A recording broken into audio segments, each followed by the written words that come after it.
उत्तर प्रदेश शिक्षक पात्रता परीक्षा वस्तुनिष्ठ सीरीज। ये सीरीज उन कैंडिडेट्स के लिए है जो उत्तर प्रदेश शिक्षक पात्रता परीक्षा में शामिल हो रहे हैं। इस सीरीज में हम रोजाना यूपी टेट की परीक्षा में पूछे जाने वाले प्रश्नों के समतुल्य 20 प्रश्नों की प्रैक्टिस करेंगे। यूपी टेट से संबंधित प्रश्नों का संपूर्ण संकलन प्रभात प्रकाशन की पुस्तकों में दिया गया है। ये पुस्तक NCERT, SCERT एवं उत्तर प्रदेश बेसिक शिक्षा परिषद के दिशा निर्देशों पर आधारित है, जिसे आप Amazon या Flipkart से भी खरीद सकते हैं। इसका लिंक आपकी सुविधा के लिए डिस्क्रिप्शन में दिया गया है। और अब शुरू करते हैं। क्वेश्चन नंबर 1, कक्षा में शिक्षण कार्य करने से पूर्व आवश्यक है। A, शिक्षक पढ़ाए जाने वाले विषय की अच्छी तैयारी करें। B, शिक्षक स्वयं को सुसज्जित करें। C, कक्षा में अनुशासन बनाएं।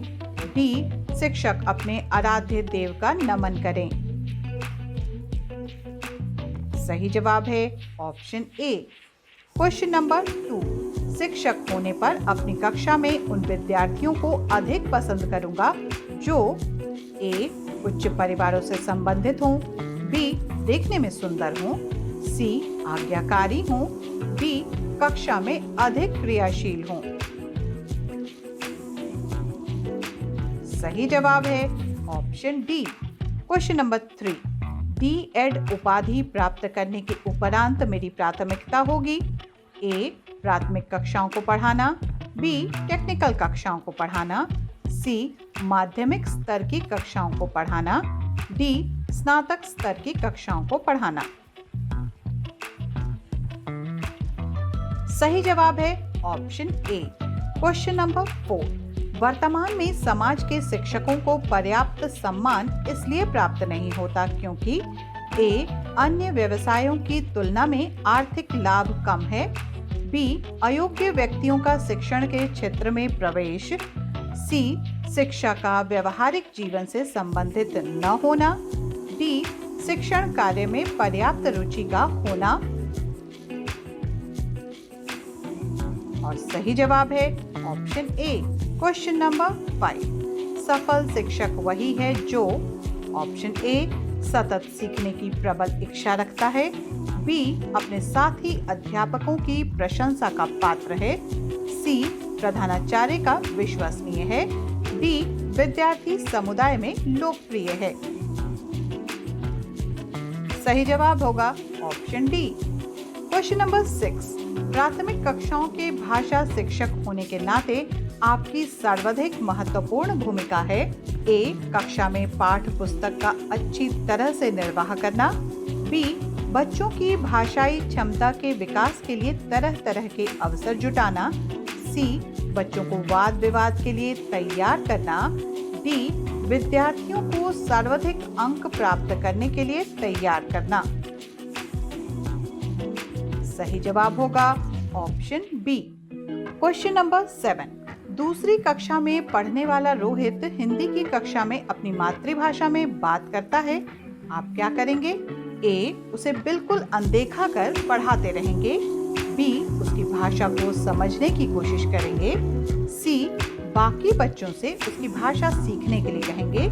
डी, उसे डांटेंगे कि वह कक्षा में मातृभाषा का प्रयोग न करे।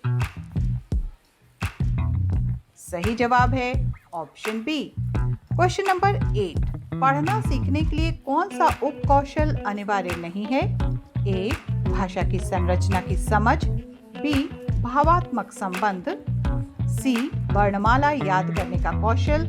डी, अनुमान लगाने का कौशल। सही जवाब होगा ऑप्शन सी। क्वेश्चन नंबर 9, द्विभाषिक बच्चे डैश विकास, सामाजिक सहिष्णुता और डैश चिंतन में अपेक्षाकृत बेहतर होते हैं। ए, संक्रियात्मक और केंद्रित। बी, संज्ञात्मक और सीमित। सी, संज्ञात्मक और विस्तृत। डी, संक्रियात्मक और सीमित।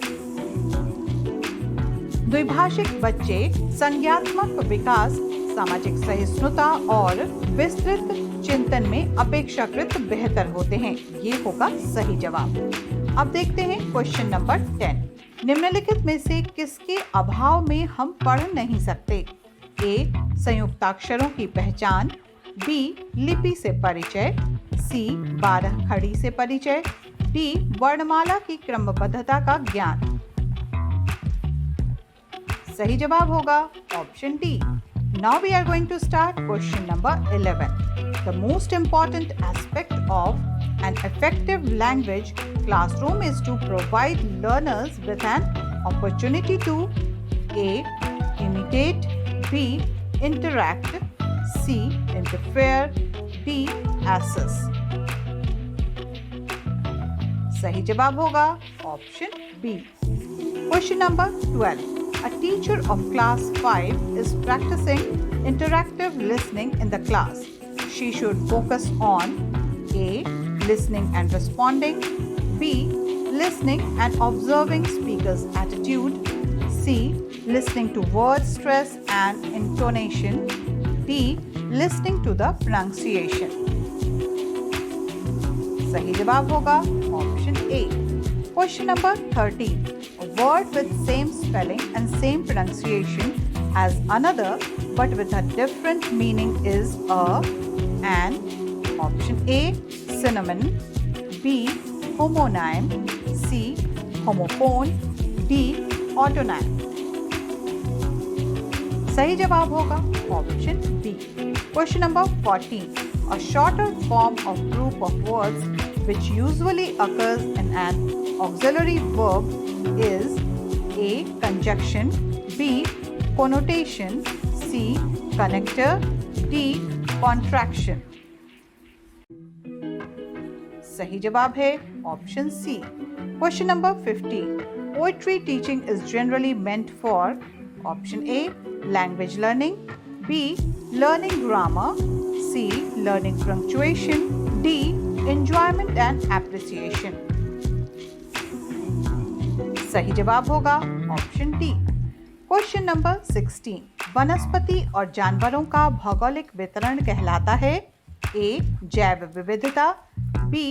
जैव भूगोल, सी. पारिस्थितिकी, डी. जीव विज्ञान। सही जवाब है option A. Question number 17. Bharat में सर्वाधिक वन विनाश किस काल में हुआ था? ए. वैदिक काल, बी. मौर्य काल, सी. मुगल काल, डी. ब्रिटिश काल।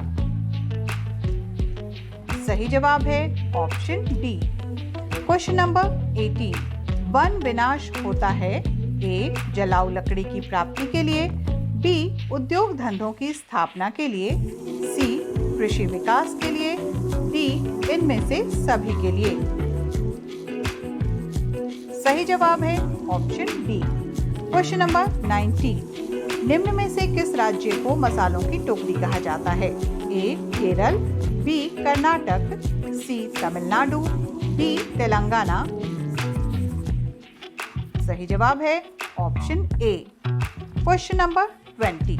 निम्नलिखित में से कहां भारत में हाइड्रोकार्बन प्रदान करने वाले वृक्ष उगते हैं? ए. राजस्थान में, बी. पश्चिमी मध्य प्रदेश में, सी. दक्षिण पश्चिमी उत्तर प्रदेश में, डी. उपर्युक्त तीनों क्षेत्रों में। सही जवाब है ऑप्शन डी।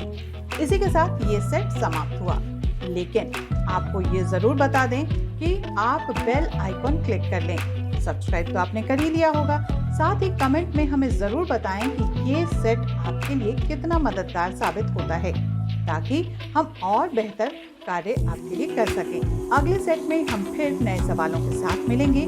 तब तक के लिए हमें दीजिए अनुमति। नमस्कार।